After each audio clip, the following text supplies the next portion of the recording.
For most of modern history, access to money required mediation. Cash was stored in banks, and banks were staffed by people.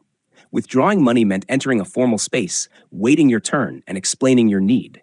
The process wasn't hostile, but it was structured. Time, availability, and social expectations shaped every transaction. This worked when banking hours aligned with daily life. But as economies expanded and schedules fractured, that alignment broke. People needed cash outside business hours. They needed it while traveling. They needed it without explanation.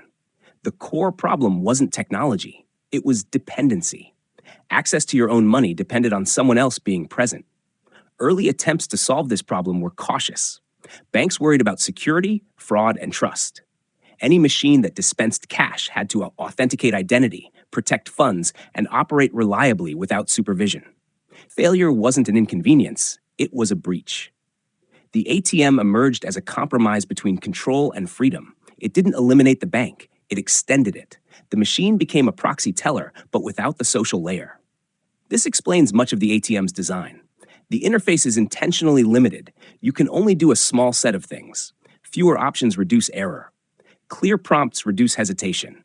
Every interaction is guided, predictable, and reversible. The physical form reflects these constraints. The machine is solid, anchored, and often enclosed. It signals permanence and security. The screen is bright but not expressive.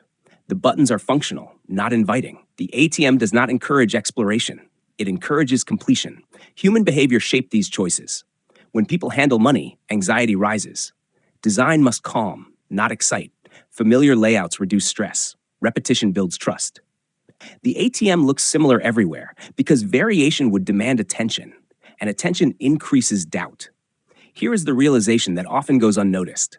The ATM doesn't make money more accessible by speeding up banking. It does so by removing visibility. There is no audience, no line watching your request, no explanation required. The transaction becomes private, almost invisible. That privacy restores a sense of ownership over money that had been eroded by institutional process. Over time, this changed behavior. People began to expect access at any hour. Cash became something you could summon, not request. The ATM reshaped expectations quietly, without announcing the shift. As digital banking evolved, many functions moved to phones and screens. Yet ATMs remain. Not because they are the fastest option, but because they provide something digital interfaces often struggle to replicate: a clear boundary between system and self. You approach, you authenticate, you receive, you leave.